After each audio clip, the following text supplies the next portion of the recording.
You are now listening to the Q&E Podcast. Is this what you want? Huh? Is this what you want? Well, come and get it, goddammit! What's up, everybody? You're listening to the Q&E Podcast. You're with your boy Q Hicks right now. I got Edgar on the other line. Edgar, tell the people what's good. What's up, everybody? Welcome to a new episode of the Q&E Podcast. You see, I got my microphone now. I'm joining Quincy with the mic gang. We're getting a little bit more professional. You know what I'm saying? Birthday tomorrow on the 24th. So this is an early birthday present from mom and pop. So appreciate that.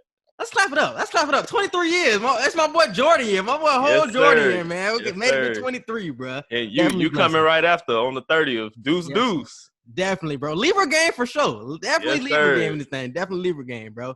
But yeah, man, definitely wish my man happy birthday on Twitter and all that, bro. Most definitely. But this is our Lovecraft review. If you haven't checked out our Lovecraft reviews, we're on episode 6 right now. If you haven't started the show, definitely start the show because it is lit. And watch our 1 through 5 episode reviews. But this episode here, bro, I don't know what to say about it, man. Edgar, bro, like, love, or hate, man. How you feel about it? How you felt about it? Like, love, or hate. I ain't really like it, but I ain't hate it either. It was like, I don't know, man. Maybe it's just because I'm used to watching anime, so I'm used to subtitles. So I wasn't pissed off like how everybody else was the whole time watching it. But the subtitles wasn't even my biggest issue, bro. It was just like the storyline itself because I watch subtitles on many shows. Like a lot of shows I watch subtitles on because I just like subtitles. And a lot of times I can't really hear what people are saying. So subtitles are fine. But it was just the storyline itself, where it went, and like the momentum you had from episode 1 through episode 5. And then to give us some definition of mid. We thought episode 4 was mid. This was extra mid. This was below mid. Yeah, that's why I hated this episode. I hated this episode, bro. I told Edgar a couple of days ago, as soon as I watched it, I couldn't even watch it a second time because I knew I was not going to be entertained watching it a second time. Like, oh my goodness. Episode 6 just was not for me. And I was seeing so many people, like, they were trying to gas up the episode. I was going through Twitter, and I was trying to, like, see what I was missing about the episode. I was hyped for it. Because remember last week, I'm thinking we finally finna get the backstory. We finally finna figure out, like, what she plays, like, what role she plays in this whole story. Why does she know the hieroglyphics to everything and stuff like that? I'm thinking we finna get a real good, like, Asian punch with all of this stuff. And when the subtitles first came on in the episode, I was like, okay, maybe it's just like the first 1 or 2 minutes we gotta have subtitles. And then the whole thing just started having subtitles. I'm like, God, please let it be action in this. Because if I have to pay attention and look at subtitles, like, that's why I like anime. Because with the anime, there's enough action to where you don't have to catch every subtitle line. But with this, it wasn't too much action at all. So it's like you have to watch every word so you don't miss anything. Exactly, bro. Because I caught myself replaying it a couple times. Like, what she just said? Like let me go back. I'm like, man, it was too much, bro. It was too much. And also, bro, the fact that in the first 5 episodes, we had got different perspectives on a lot of different things. Like, we were looking at things through Letty's eyes. We were looking at things through Tick's eyes, Uncle George, Montrose. We were looking at different perspectives. In this episode, we were really, like, just limited to 2 perspectives, really. It was really just Tick, and it was Jaya, whatever her name is, the Asian lady. So it was just like, it wasn't enough for me. Like, it was too one-sided. We were just too focused on one person. I feel like we got a good look through the mother's eyes, too, though. Like, even though we didn't really explore with her character too much, the moments that she had in the show, you understood what she felt. You may not have got her full perspective, but the conversations she had, you kind of seen where she was coming from. Whether you agreed or not, like, you kind of got her insight on things as well. But I found myself just not giving a fuck about a lot of the characters that they were bringing up. That was the thing, though, bro. It's like, I see that y'all trying to introduce new characters to us. Like, I understand it, but it was just like, I don't give a fuck. Like, I want to see Letty. I want to see Christina. I want to see everybody else. You feel what I'm saying? And my mom brought this up again. This is the 2nd episode in a row. I know they're going to play on it next episode, but we didn't see Hippolyta them for 2 episodes. Like, they going back to, what's the county called? Artem. Huh? Oh, yeah, they're going back to Artem.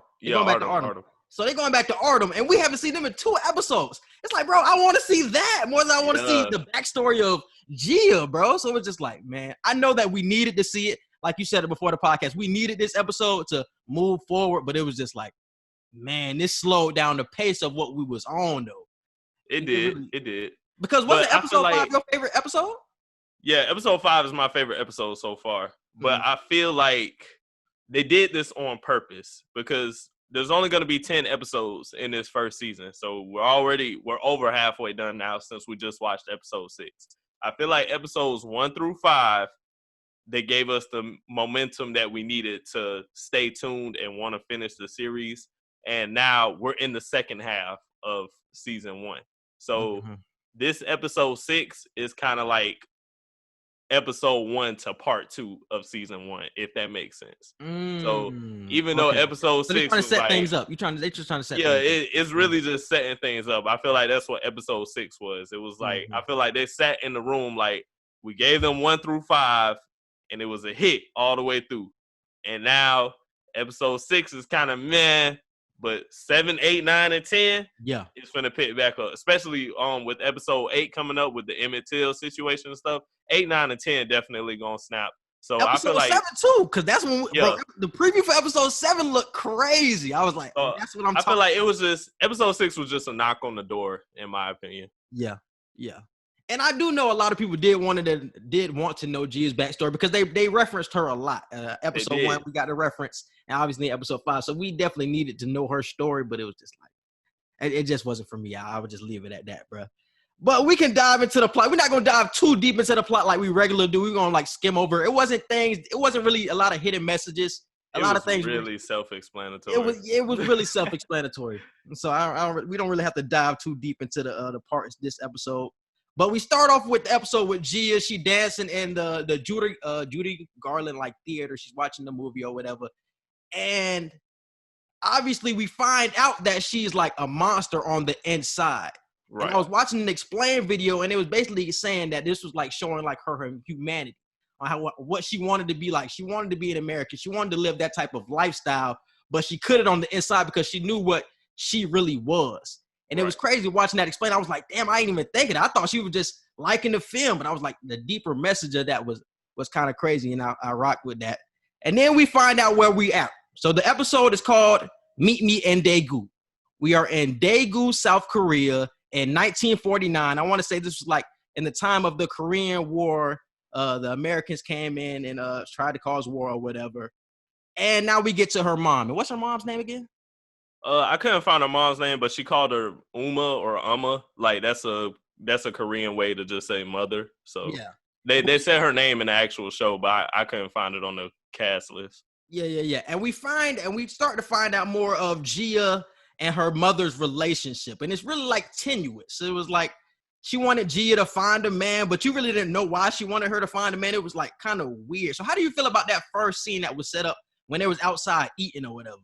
Well, I wasn't really surprised by that because you see that a lot in Asian culture. It's really highlighted in Chinese culture that you have to have a man in the house, like because that Eastern philosophy of the man being the breadwinner, being the holder of respect in the family. Like what did we hear in Mulan a lot? I know this was Chinese and not Korean, but what did we hear in Mulan a lot? Like your family's honor.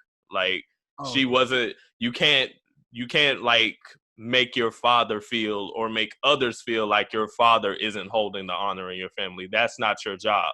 You're supposed to get a man. So in the opening scene, in the second scene, I should say, we see Jaya talking to her mother, and she's like, don't worry, I'll restore our family's honor once I get this degree and everything. And she's like, no, you need to get a man. It doesn't matter what you get. If you don't have a man in the house, then there won't be any honor bestowed back to our family, and we'll continue to be outcast. So that didn't really surprise me that much when I just seen it in a Korean version as opposed to a Chinese or Japanese version. I feel like all over Asia in different parts, that's a real reoccurring thing. Yeah, because I forgot all about that in Mulan. And she did say in that scene that they couldn't go to some type of festival. It was like Jim Jang or something like that because she didn't have a man. So that just goes back to your point of you needed a man to have honor to go places because they were basically eating the same meals every day because they were like outcasts. So it was like, it was weird. And they had to stock up on the food that they already had to save for the winter because it was getting real deep in wintertime, and they weren't poor, but they were borderline. Like they were borderline. Like if we run out of food, we're not gonna eat for the rest of winter. So you see the lifestyle that they're living, and she's taking the nursing classes to actually be a military vet type nurse and stuff like that, so she can get her doctor's degree and everything. So you just see the poverty mindset that they're trying to get out of. And another thing I wanted to point out, the Korean War was also called the Forgotten War. It's a war that we rarely hear about growing up in school, and it's a war that we rarely ever talk about for the United States as a whole. And I peeped that, and I also heard that in an explained video that I watched, because it was kind of like they're trying to get you to, like, how do I say it? During that time, they weren't trying to get you to forget, but it's a lot of stuff that we just didn't know about that time period until you read for it for yourself. Like, it's not taught in schools and stuff like that. So I thought that was cool how they kind of played on the fact that a lot of this stuff Tick forgot around that time. Now that he's with Letty and the rest of it, he tries to forget that, and that's because that was part of that forgotten war mindset. Oh, damn, I ain't even peeped that. That's true.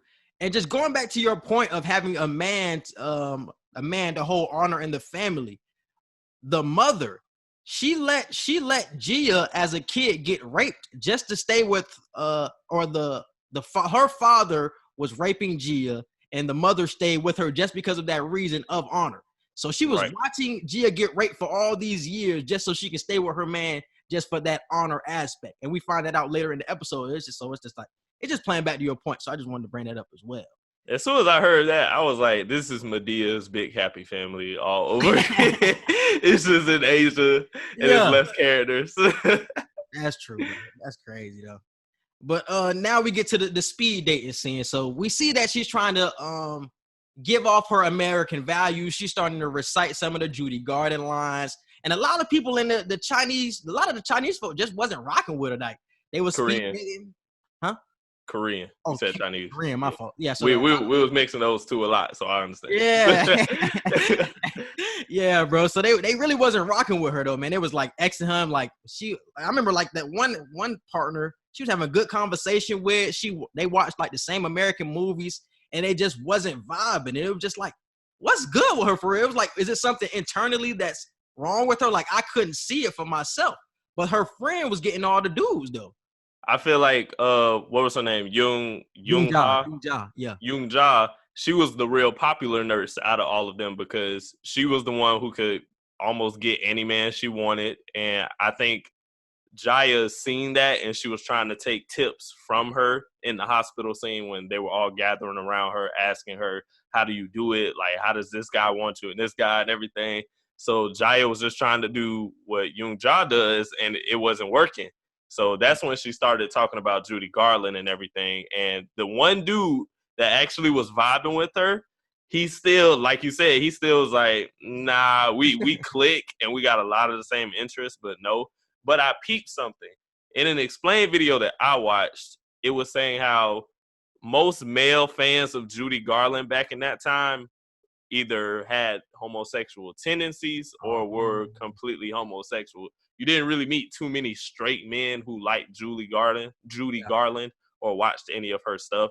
So I'm not sure how true that was, but it was kind of like a little fact that they threw in there in an explained video that I seen. So I was like, hey, maybe he may connect with her, but he might connect with her too much to where it's like she might find out that he's gay if he is gay. So, and something I just thought about with Yoon Ja, was she popular because she was putting out, she was giving up the cheeks, or was she popular because we found out later in the episode that she's a communist? So a lot of people could have been trying to mess with her for that fact alone, maybe because she was brave enough to be a communist in that society where they were killing you, especially during the war. If you were a communist, they were killing you for being a spy, things like that. So were people trying to get with her for that reason, or just because she was putting out? Like, what do you think? I feel like it could have been both. I feel like some dudes probably wanted her just for sex, and then other dudes, like you said, she was a spy. So she had multiple reasons. Yeah, I guess so, bro. And now we get to another scene. So now we're at the speed dating. We found out they're best friends. I didn't even know they were best friends. Like, cause you remember in that one hospital scene, she was looking at her from a distance while other girls was like gathered around her, and she looked like she was jealous of her, and like they wasn't even cool. But now we find out they best friends or whatever. I'm like, damn, that shit was kind of weird. Flipping from 17. But now we get to the bar. So she went to the bar with Young Ja, and she ends up seeing a dude that she looked like she liked. She see him, and they go back to the crib, and they eventually have sex. And this is where we get the first sign of the kumiho spirit. And I got down the definition, so let me read it real quick. So the kumiho spirit is the spirit of a fox which seduces boys to get their souls. So while they're having sex in the ecstasy of it all, you see tails, and you see you just see tails coming out of her body. It's like one was coming out of her butt, one was coming out of her ears. You had some coming out of her nose. So it was just like, it was coming from everywhere. And you can see anywhere that there was a hole on her body, it was coming out. Oh my God. Bro, just imagine being in that position. That's what I was thinking about while watching that. Yeah. Imagine being in that position. Imagine being a dude. What do? You need and you vulnerable, and you just see tails coming out of nowhere. You just cry. You ain't got no choice but to cry. But I like the fact that once again, I'm a big anime fan. All I could think about was Naruto in this situation. Like it's obviously not the same type of situation, but it was specifically a 9-tailed fox. And as soon as I heard 9-tailed fox, I was like, are they playing on Naruto? Like, am I getting like anime vibes with this? Like, so the fact that her kumiho spirit was, or monster, whatever you want to call it, it was a 9-tailed fox. I was like, damn, like I should look this up later and see what it means. And like you said, it's a monster that is put into women by a shaman that allows you to get revenge on men or not boys necessarily, but young men. Men. Yeah, young men or older men who have done wrong to women throughout the past and stuff like that. So I was like, okay, yeah, it's not similar to Naruto really, other than the fact that the fox just happens to have 9 tails. Yeah. And we end up finding out that she got this kumiho spirit instilled in her because of her mother. She met up with the shaman, and she put the spirit inside of Gia to get revenge on her father, so she can kill her father or whatever. So the next time he raped her, obviously her father would be exploded, just like the dude in the scene before. Because did he just burst it? He just bursted into blood and things like that. No, you got to see like his past. She could never see anyone's future. Like all she could see is like people's past and stuff like that. Yep. So that's the part I skipped. Yep. She ends up killing him, but she sees memories of him in his past. So dude was like climbing a mountain. He was holding like his baby. He was getting married. So you see everything from his past, but she couldn't see the future because she was the end of it. Because obviously she was killing you, so there's no future for you. So yeah, that's a playback to what's gonna happen in later in the and episode. Another thing that I peeped with that, it was like what was it? Oh, she saves each memory. So each person that she kills, all those memories are stored in her. So every person she kills, she remembers all of their memories. And her mother had a problem with that because when it came to her father, how he was raping her, it was like whenever Jaya had moments of human compassion or human empathy or human love throughout the show, her mother was like, that's not you feeling that. That's not you speaking that. Like, that's your father. You don't know what love is. You don't know how it is to feel as a human. She was saying monsters don't have feelings. She was like, you're a monster. Monsters don't have feelings. So you don't feel any. Like, you're not my daughter. So. Or you're not my daughter anymore. Yeah. After you got. Yeah, I was like, damn, like. That was cold-blooded. I was like, it's literally your daughter. It's just right now, it's not her consciousness. And you did this to her. And that's what was blowing me this whole time. You did this to her and you're trying to disown her. Exactly. Come on, dog. That shit was wrong. But we end up finding out that the mother was married to the father out of wedlock, and the man was the only way to rescue her from shame and disgrace. Just like Edgar said before, you got to have a man to have honor. So that's why she kept messing with dude for all these years, even though he was raping Jaya throughout all this time. And she wanted Jaya to kill 100 men. And I think the last dude she killed was number 99. So she wanted her to kill 100. So they said if you killed 100, you can regain your soul. You can go back to the shaman and you can get your soul back. It's like a debt you have to pay. It was a debt you had to pay. Yeah. So that's what her mother just kept telling her. She was like, just keep killing. So once you get to 100, you good. You know what I'm saying? You can have your soul back and you can be a human again. And that's what she just kept telling her so she can keep doing. And I really didn't get the mother's motivations, though. Did you get the mother's motivations? Because your father was already dead. Right. So what are your other motivations of just trying to kill innocent folk? Well, I feel like once she killed her father, at that point, it's like, okay, I want my daughter back. So I'm encouraging you to keep doing this now so I can get my daughter back. I don't like the fact that I have to look at you, the monster, anymore now that you've done what I needed you to do. I feel like that's where her mother, I feel like that's where her headspace was. It's kind of like, okay, you did what I needed you to do. Now let's just finish this off so me and my daughter can pay off our debt to the shaman and you could go back to being a monster spirit freely and I can have my child back. Yep. So I feel like that's where her mother's head was. That's a good point. Now we're in South Korea in 1950, and this is the start of the Korean War. This is where we see all the tanks coming in, everybody looking surprised. They talking about the Americans like we're here to set y'all free. We're trying to get y'all freedom because this was a country of communism at the time. So if you're, like we said before, if you're a communist, they were killing you off the rip. So any spies, any outright communists, you were dead off the spot. So that's what they say they were coming in to do. So this was the scene where Gia is conflicted, where she doesn't want to be, if she wants to be a monster still, or if she wants to be human. This is when she having a conversation with her friend, and her friend was talking about being different in this world. And Gia was like, I don't know if I want to go back to being like a regular human. My mom wants me to keep killing so I can be a human, but her best friend knew. Her best friend knew. I thought she was like, she didn't know per se, but the way she was saying it, she was like, I'm a monster. Her friend wasn't really thinking like she was like talking like hypothetical. Yeah, that's what her friend was. But she was saying she was a monster, but her friend was just like, yeah, that's hypothetical shit. She's not really a monster. You feel what I'm saying? And they just kept talking about being different because the friend Yoon Ja was different because she was a communist in a town where they didn't want communists. And obviously Gia was a kumiho. So they were both different in different ways. And she just didn't know if she wanted to go back to be a regular person after all the killing she's did. And yeah. So we move on from that to the communists. Yeah. And now we get to the nurse scene. And this is when she meets Tick. This is when we meet Tick. We're at they pull the nurses. This is when the truck comes up. They get all the nurses who like worked a certain shift. They lay them all out like on the floor. They on their knees. They tied. They not really tied up, but they just want to know who was the spy. Because in a scene we seen before, we seen Yoon Ja was talking to some random dude, and it was just like, what are they talking about? She was like slipping him like information. So we find out that was like communism, like some communism information that she was passing on. And the Americans who were working in the Korean War started to find out like it was communists that were working in that shift. They wanted them dead. So this is when we meet Tick, and Tick comes up and shoots like an innocent person, bro.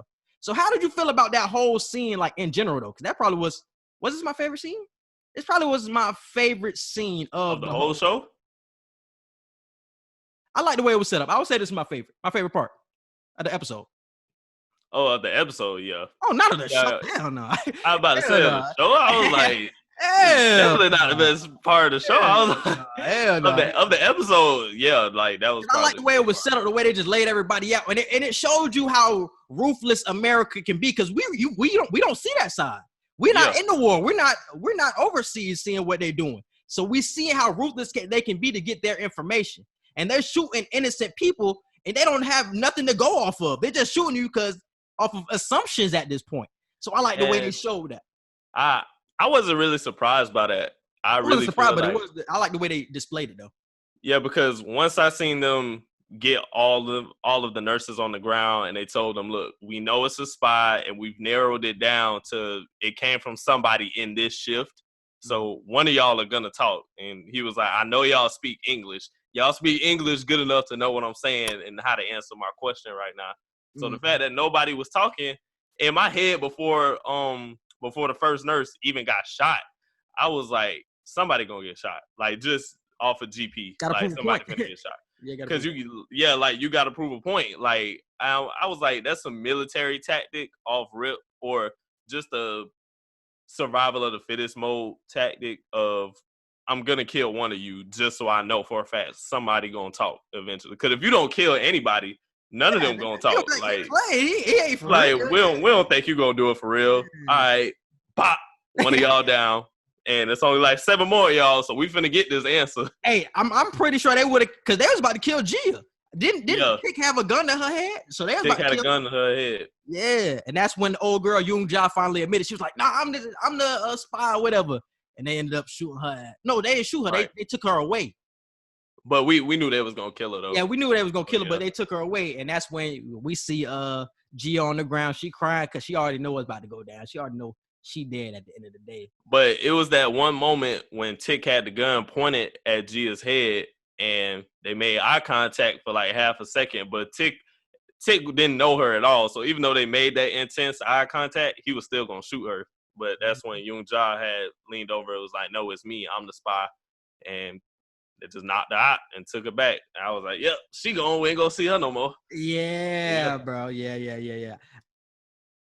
Because I would have thought they just would have shot her on the spot, but we see later in the episode that they was torturing her to get the information out of her. Yeah, so. I knew they weren't gonna kill her off rip. Yeah, because that's what I was thinking. I was like, shit, she the spy. So I was like, but it makes sense though to get the more information out of her to torture her. So I understood it. But we see that this scene was the reason for a lot of Gia's anger in the next couple of minutes of this episode.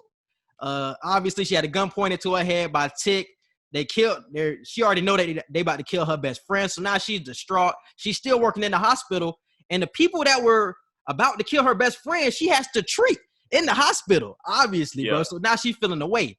So now in the next scene, we get it where it's Tick and she sees Tick in the hospital. And now he's a patient.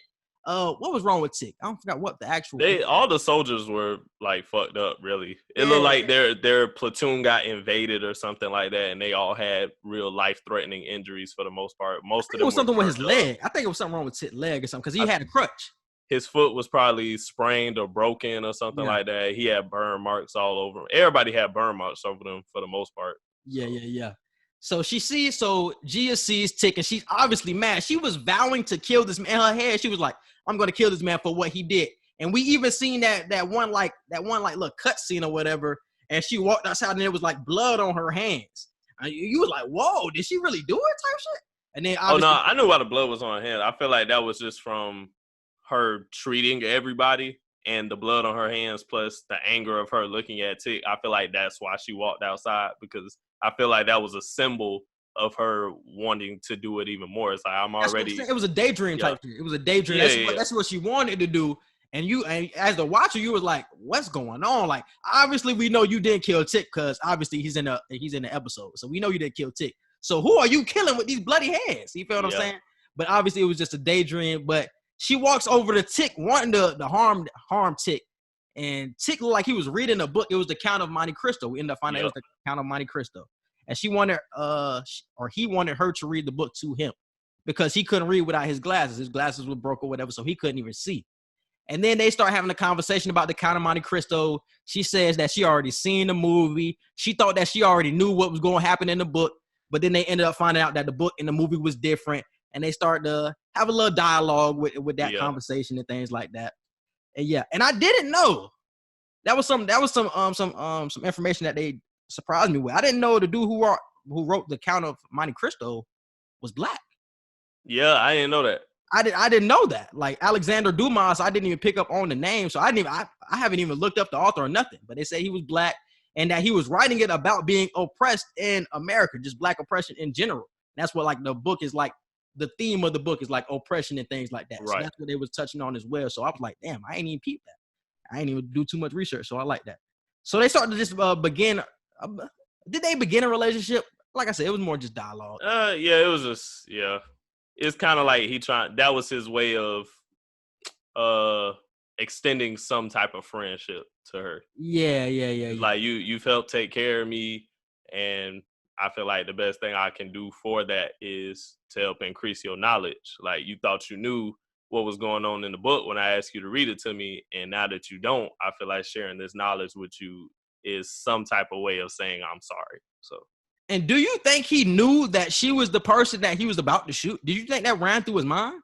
At first, I thought that. I was like, maybe he doesn't recognize that she's the person that he almost killed. But I think later, like a few minutes later in the episode, I think he realized it was her, if I'm not mistaken.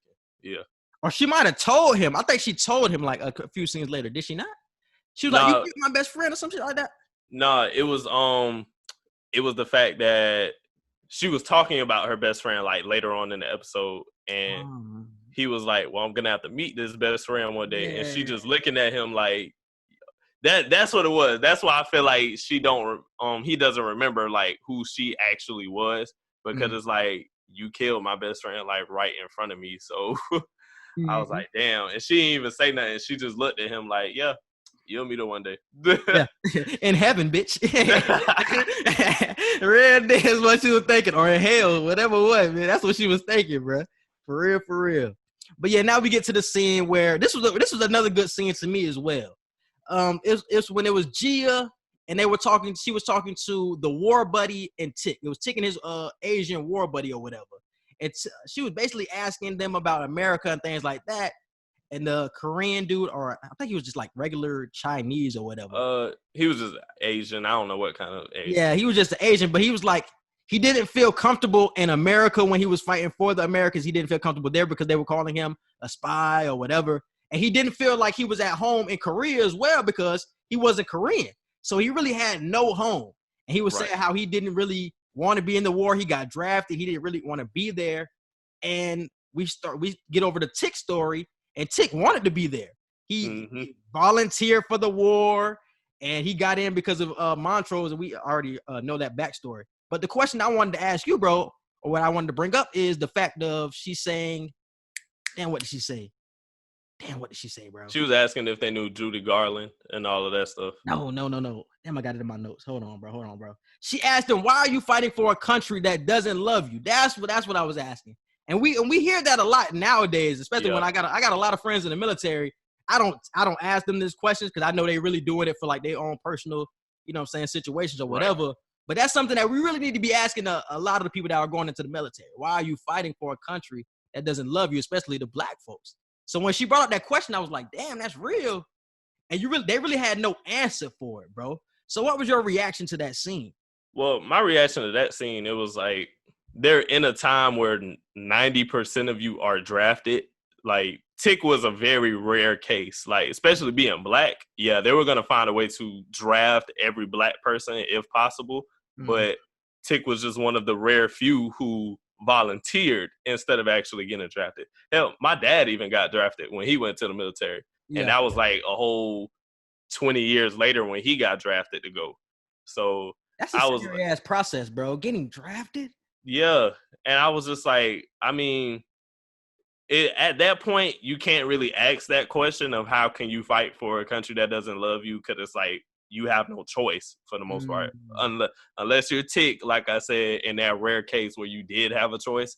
But he was running from traumatic problems at home, so I'm like, shit, that's his only avenue of some type of mental peace. I mean, you going into war, I don't see how that would bring you any more peace, but that's what I thought on that subject. I think he said in the episode, though, he did it to express his anger, to get all of his anger out for what happened to him earlier in his childhood, for getting beat up by Montrose and things like that. So when he got to the war, all of the anger came out. And he said this to Letty a couple of episodes ago. I found myself and I found my anger when I went to war. Just getting with all those people. And Letty said that, too. She was like, I've never seen you snap like that. When he snapped and, like, tried to kill Montrose, she was like, you've never ever in life been like that since I've known you and I've seen you. He was like, I've done stuff like in the army and in war that I just don't speak on. Like, it's a certain side of me that it has to be pushed to that point for me to get in that type of mental mode. So I was like, it's probably a lot of people like that from the military. It's like, they're probably real cool, calm and nice, but you put them in a certain situation and PTSD kick in and they a whole different person. They think differently. They act differently.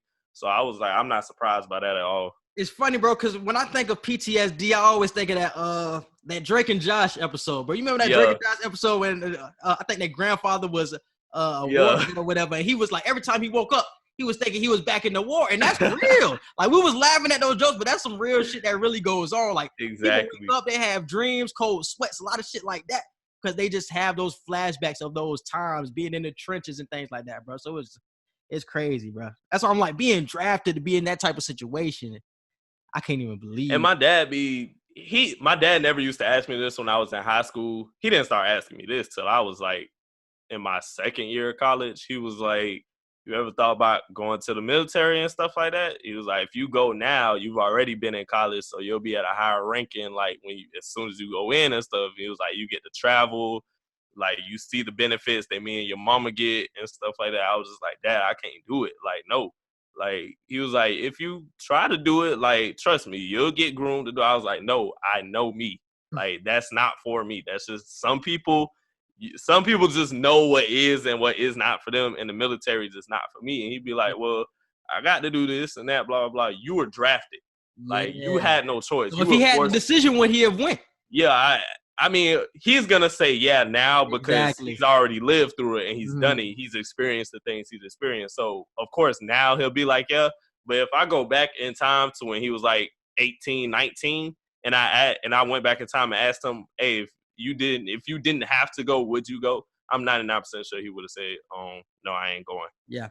And we see that at Dead Presidents. Dead Presidents was the same way. Chris Tucker and all them boys got drafted, and they went over there. And it was just like, when they came back home, it was just like regret. It was like, man, I really wouldn't go over there if I wasn't drafted. But if I wasn't drafted, I wouldn't have went to the military. And my dad is also in the military as well. And he wasn't drafted. He went on his own because he really wasn't doing nothing here. So he just went over there to make something for himself. So that's probably a question I should ask him. I never even wanted to know like why he wanted to do it, other than just to get out of St. Petersburg at the end of the day. But that's a question I'm definitely going to ask him, though, bro. I never really thought about it like that till I heard it. I think my Uncle Anthony, did my Uncle Anthony get drafted? Or did he purposely go? I think my mama said he purposely went just to get away from home because he ain't like the situation he was in at home. Yeah. So I might have to ask my uncle that one day, too. Your pops was in the Air Force, wasn't he? No, he was in the Army. My uncle was in the Air Force. Yeah. So the Air Force is the sheriff force, so they say. So they be chilling, really, bro. The Army be in the trenches. I know the Marines be in the trenches as well. West and Black, they be chilling for the most part. That's what I'm saying. Like the Air Force is the sheriff force. Now I'm thinking about it. That's probably when my dad went. He heard the good stories of the Air Force. Yeah. My pops ain't never been to war or nothing like that. But your pops been to war though. Yeah. Damn, what war he was in? Vietnam. Yeah, that's the worst one. That's the one you hear the most stories about, the Vietnam War too, bro. It's crazy. I really don't even really be asking him too many questions from back then and stuff like. Only question I probably ever asked him was like, did you ever have to kill anybody or did you kill anybody? And he'll be like, yeah, like I was in combat situations where I had no choice to do stuff like that. And I was just like, damn, like that's crazy. So like, I thank God that I got a parent who went through that and doesn't have like PTSD shit happening. And I ain't gonna say he don't, because maybe he does, but it just don't affect him like how it affect other people. But like I'm blessed to have a parent who went through that and isn't like, I don't want to say crazy because that's disrespectful, but like you got shit fucking with you. Yeah, you traumatized. So yeah, bro. Crazy, bro. So now we're at the scene of, like I said, the relationship is growing each conversation they have, and now it looks like they're having a night out on the town, Gia and Tick. So Gia ends up coming on to the base and having like a movie night with Tick in a way, and he puts on Uncle George sent him a Judy Garland film or something like that. He got a projector and all that, so he plays a Judy Garland film. They kicking it or whatever, and they go back to her crib. And you got to remember, she's vowed to kill this man in her mind. So that's in the back of her mind the whole time. Even though they're having a good time, even though the relationship is growing, she has vowed to kill this man because what she thinks happened to her friend. Because one of the men that she had, it was the second person she killed in the episode before she got the Tick. Because she killed the one dude around the beginning of the show, and then she killed one more person, and that's where her mom was like, you just need one more. You at 99. So when she killed that last person before Tick, it was somebody that she told her mom. She was like, this person told me that they loved me. Like this person said they had strong feelings for me and stuff like that. So she's already been in situations where she kind of felt something with people that she felt something with her, and she killed them anyway. But with Tick, it's different. It's like, not only does he feel something for me, but I feel something for him. Like I feel a human side of me taking over that I never felt before. Yep. So I was just like, damn, like I wonder, before the sex scene happened, I was like, I wonder how this finna play out, because she actually is feeling Tick. It's not like he just feeling her. Yeah, exactly. And obviously after that film, that's when the feelings really started to grow after that film. After watching the film together, it's like, man, this nigga really care about me type shit. Like, okay. You know what I'm saying? So they go back to the crib and they don't have sex. It gets stopped. It gets interrupted because she's like, you gotta go, like in the middle of the sex. She's like, you gotta go. And he ends up running out of the room, and her mom walks in. She's like, what you doing? Like, you supposed to kill him or whatever. And that's when they did have sex. They was having sex. She just stopped before the tails came out because she could feel when it's about to come out. So they did have sex, but it was like a nah, you gotta get up off me type situation. And let me say this. What? Tick, you ain't slick, boy. I see your memories. First time? That boy said, this is my first time. I'm a virgin. I was like, yeah. I believe him too. I believe him. It was his first time. It was his first time. No, it wasn't, bro. No, it wasn't. Yes, it was. No, it wasn't. She looked back in his memories. No, that was the future, bro. That was the future. No, it wasn't. Bro, yes, it was. I promise it wasn't. It was, bro, because I got it written down, bro. When she had looked at him in the past, it was him with his mama Dora. It was him reading the book, and it was him getting whipped by his dad, Montrose. And he had sex with this one black girl in the bed. That was the future. That was when they were looking at the future. That wasn't Letty. That was a whole other black person, bro. That was after he left the war. Is what I'm saying. So, because you got to think, it was a time period in between he left Korea and then when he went to Chicago and met Letty there. So it was a time period before that that's unaccounted for. Oh, no, man. Black Twitter was saying this man had sex before he had sex with he could have been lying, but the scene, the flash that we seen was of the future, though. That was the future. That's when we see Letty face. That's when we seen him hooked up to a contraption or whatever. That was like all an electric chair type shit. Yeah, you know what I'm saying? So that was all in the future scenes. I'm going with the lie. He was lying. That really looked like a past scene. It looked like a past scene. And Black Twitter was my confirmation. I seen enough tweets. But you gotta think, bro, when he went to war, I'm assuming he was 18 when he went to war. Young boy. It looked like he was a nerdy dude, wasn't really getting no buns when he was in school by the looks of how Letty was talking about him.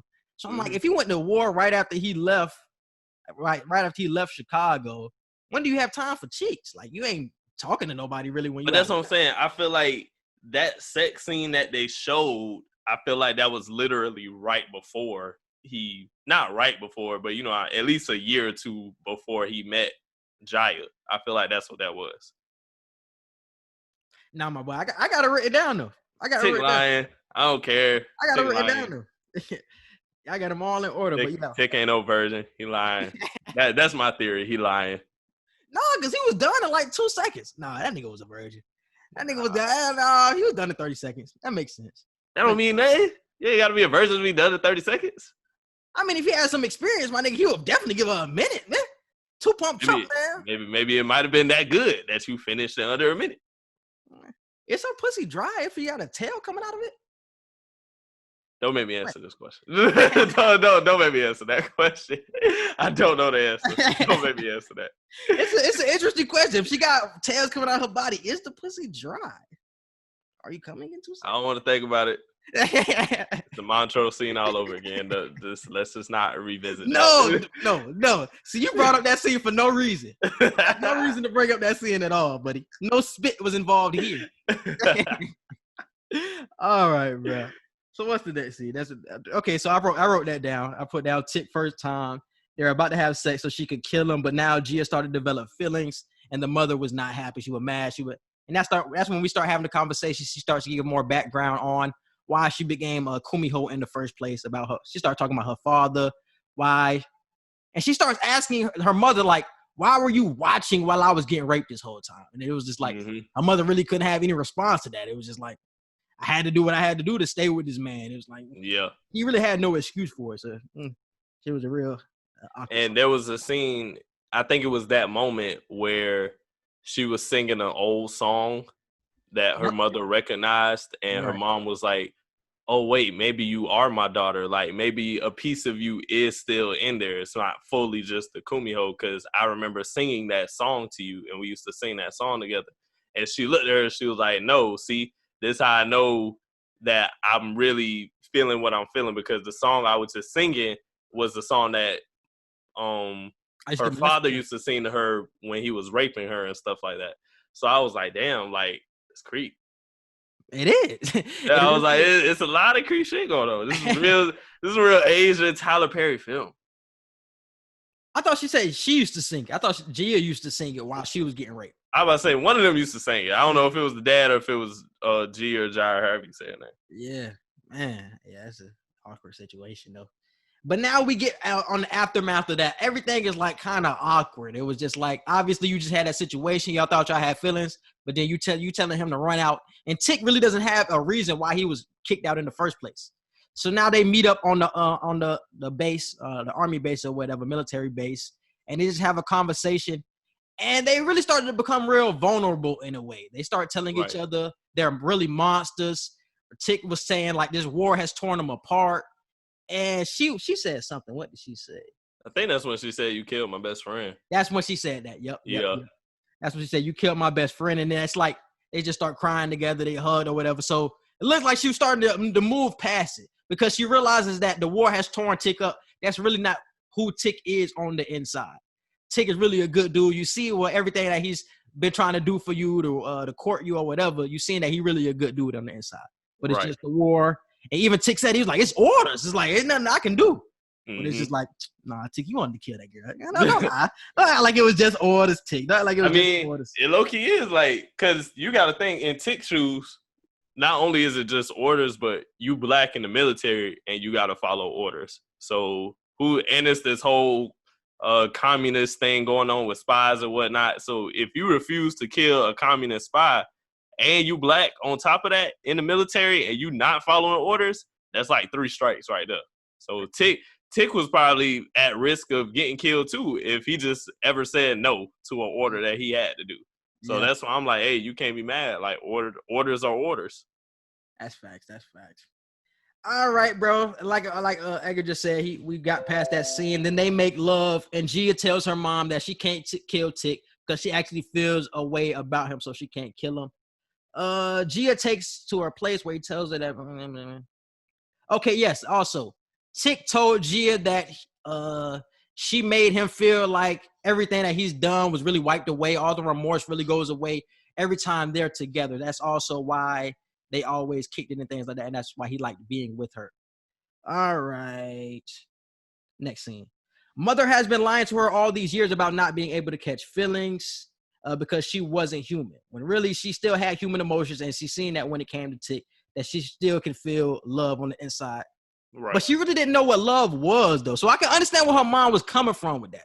Like, she didn't really see her parents have love.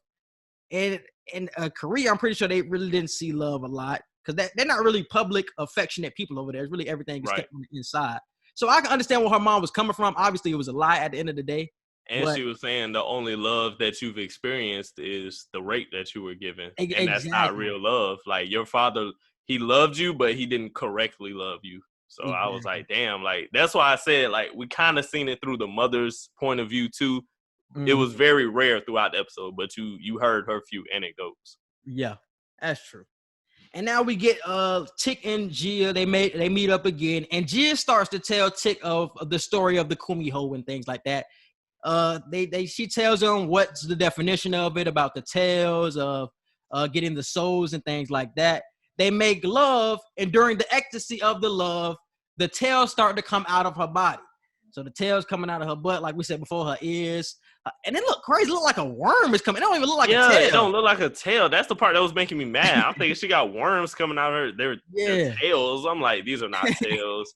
That really made me say, yeah, this ain't like Naruto at all. Like, because it wasn't a tail. Even the one that looked like a tail that used to come, that was coming from the butt, it looked like it had teeth. It had teeth at the end. Yeah. So it wasn't a tail. I was like, this is nasty. It was like 9 tentacles. It like, okay, 9 tentacles in a way. Especially where they like sucked on the eyes and everything. Yeah. I was like, yeah, this weird. I can't ride with this.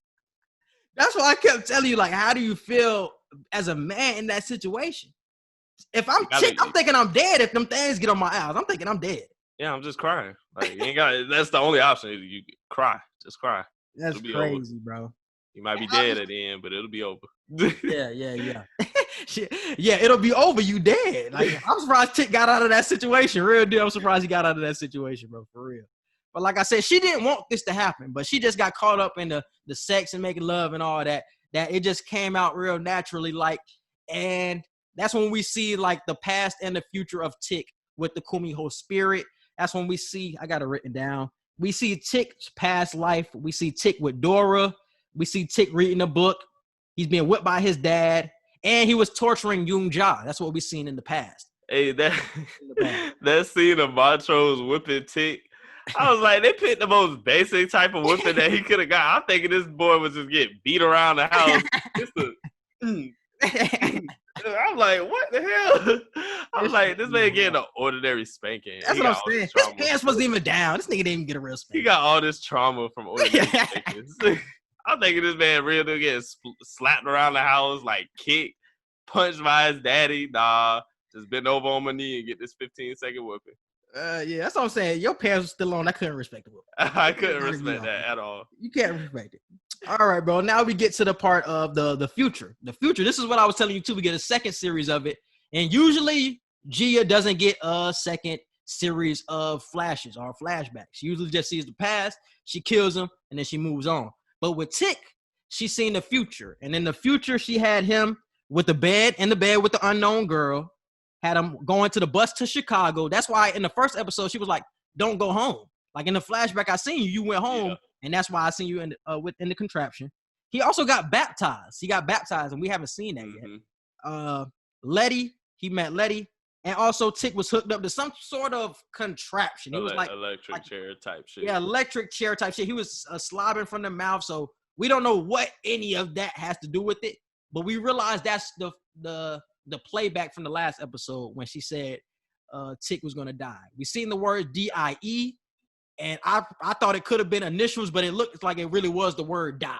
And that's why he had ended up calling her last episode.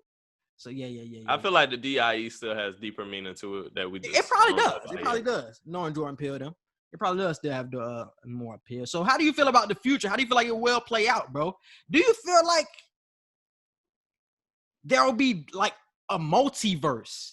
Because look, we're about to come into episode 7. Episode 7, and we're starting to dive deeper. We're going to dive deeper into the Ori. And you realize that the Ori, you talked about it before, it has 2 sons. Yeah. I'm like, damn, are there going to be 2 different universes? So maybe in one universe he dies, and maybe one he does something different and he lives. I ain't think about it. Different universes. I ain't think about it too deep into that because it might not be 2 different universes. It might just be one universe with 2 sons, because I think it is possible to have 2 sons in a universe. Mm-hmm. So I didn't think about it in a multiverse aspect. Yeah, and that's what I got from the end. I didn't really get that from watching that scene, but at the end, when I seen like Hippolyta and the preview for episode 7, she was messing with the Ori and it looked like it was back to working. So yeah, it looked like she unlocked it. It looked like she unlocked it, so I'm like, oh, she about to time travel. Are we going to get different universes? And with the flashback, we seen Tick die. So I'm like, are we going to get a different universe where maybe she goes back and saves Tick, and it's a different universe that's created, or a different timeline that is created? I don't feel like it'll be a different universe. I feel like you just said, it might be different timelines, not necessarily a different universe. That's what I meant. Yeah, timeline. Yeah. And then the end scene was just Gia, her mother, and the shaman. They all meet up. They're talking, and the shaman was like, "You haven't even been one with darkness yet. You've killed 99 people, and you still haven't been one with darkness." And that shit was kind of shocking to me. It was just like, damn, you can do all that damage, and you still ain't shit really to this shaman at all. Yeah, exactly. Really ain't. And we learned that, obviously we learned that Tick will not die at the hands of Gia, and that the Tick's visions are things she's never encountered before. Because she was asking the shaman a lot of questions. She was like, will Tick die? Will, what did she say? She asked another question too. Damn. I forgot the other question she asked, but. Damn. She's like, will I get my spirit back? It was something along those lines. And the shaman was telling her that you haven't become one with darkness, and you will see countless deaths before your journey is done. And she was just like, damn. And that's when you see like the little like debris coming to like the black debris flying up in the air. I'm like, damn, what's gonna happen now, bro? So we get that, and I think we're going to get some type of love triangle going forward. Oh yeah, I see it coming. We're gonna get some type of love triangle with Letty, Tick, and Gia. I feel like Tick is gonna choose Letty, but it's definitely gonna be a triangle situation where it's like, how do you see her getting back? How do you see her getting to the U.S.? Do you think she's? I have no idea. I thought about that. I was like, I have no idea how this lady finna get over here. I really don't. One question. They asked this in the explain video. They was like, could both Letty and Gia be pregnant? No. No. No, there's no other way to say that. No. Gia is a monster. Damn, how long? What is the difference between? Bro, you got to think. She's had sex with 99 men before Tick. How many other men have probably nutted in her? And she ain't been pregnant yet. She a monster. She not finna get pregnant. No, you're trying to make. You gotta think though, bro. She never finished without her tails coming out. So her tails didn't come out. Her tails never came out. And one of the times they was having sex, her tails never came out. So maybe the tails were blocking the semen from going to her uterus. They didn't finish having sex. Like they never finished. No, yes they did. Talking about Tick. You talking about Tick and them. The first time they didn't finish having sex. Like they were in the middle of sex. But it was another time. They had sex like 3 times. No, they didn't. They only had sex twice. They had sex like 3 times, bro. And it was one.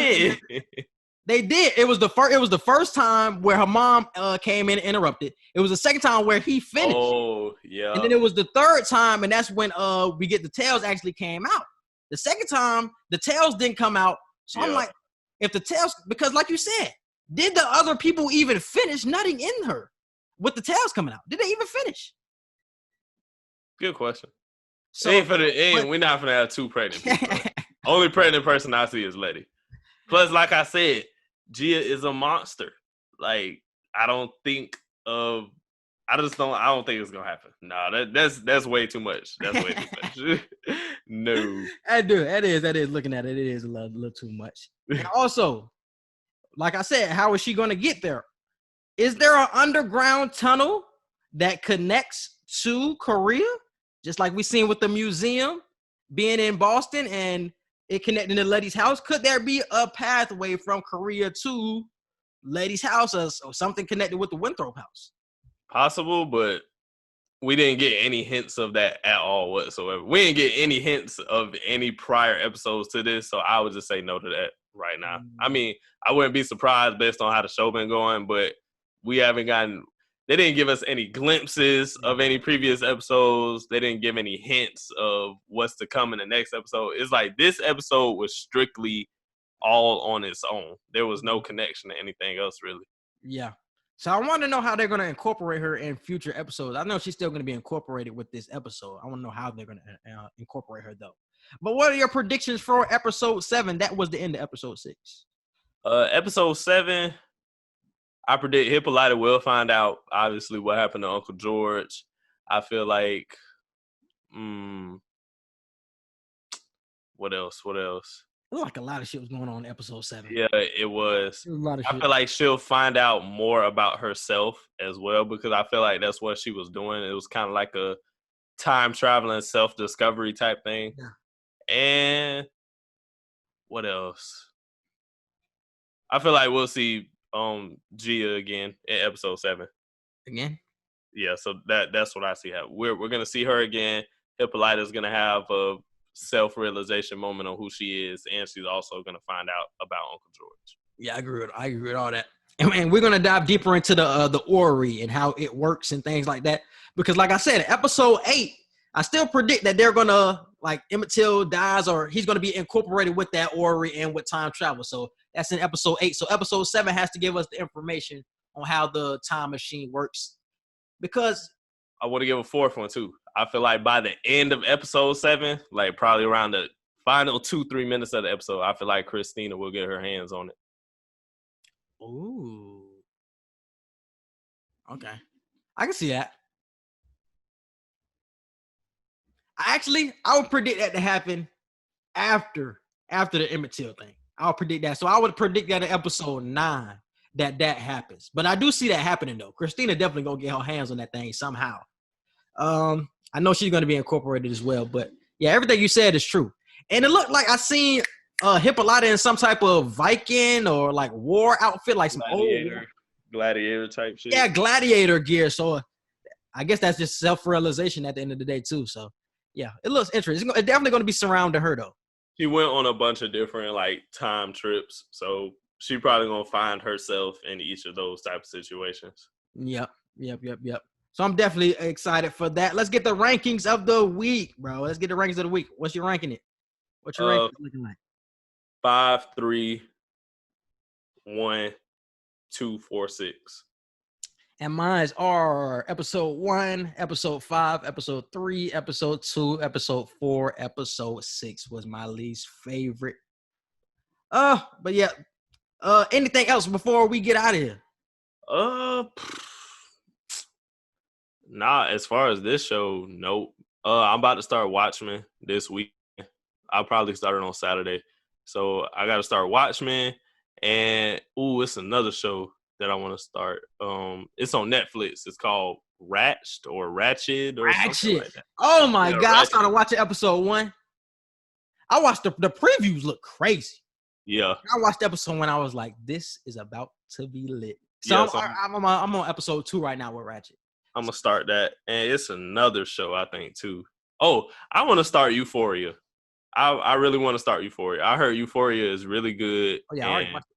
I really love Zendaya. So I'm going to start watching Euphoria before season 2 come out. They said season 2 is not coming out until 2022. Damn, for real? Yeah. They said they're not going to start recording or filming until January of 2021. So they say we're not going to get that junk until late 2021 or early 2022. They got to do it by late 2021. Because they said it's going to be a 2-year gap in between season 1 and season 2. Oh, well, that makes sense. That would make sense at that point. Because with everything going on with the pandemic, they really can't come together like they want to right now. It would have came out before, but everything going on. So, yeah. Yeah, so if it wasn't for the pandemic, by early next year, it probably would have came out. So, everything is being pushed back right now at this moment. So, yeah. But Euphoria is definitely lit as hell. I remember that. Nah, I ain't gonna spoil it. But yeah, bro, you can hit them with the social media. You can follow us on Twitter at QE Podcast 1. You can follow us on Instagram at Q_and_E_podcast. You can follow and like our Facebook page, Q&E Podcast. Don't forget to subscribe to our YouTube channel. Click the notification bell and hit all so you can see anytime that we drop new episodes. Quincy's Twitter is Q_Hicks3. Mine is Edgar Martin 97. Quincy's Instagram is Q Hits Production, and mine is Edgar Martin Official. Don't forget our email, QANDEpodcast@gmail.com for any business inquiries, questions, concerns, fan mail. We'll make sure to get back to you on there as soon as possible. And shout out to Blue Collar Media Group and MTMV Sports. Yes, and definitely subscribe to us on all of our podcast platforms. Just wherever you listen to your podcast, we are there. We're trying to get on Amazon Music. I see Amazon Music finally got a podcast platform now as well. I peeped that too. Yeah, so we're trying to get on there right now. But you can find us on all of our biggest ones as well. So Apple Podcasts, Google Podcasts, Spotify, iHeartRadio. Definitely check us out on all of that. And obviously subscribe to my YouTube channel. Just came out with a Caleb Farley video, who is a defensive back for Virginia Tech. Definitely go check that out and subscribe to the channel. We appreciate y'all for listening, and we out. Peace. All right, brother.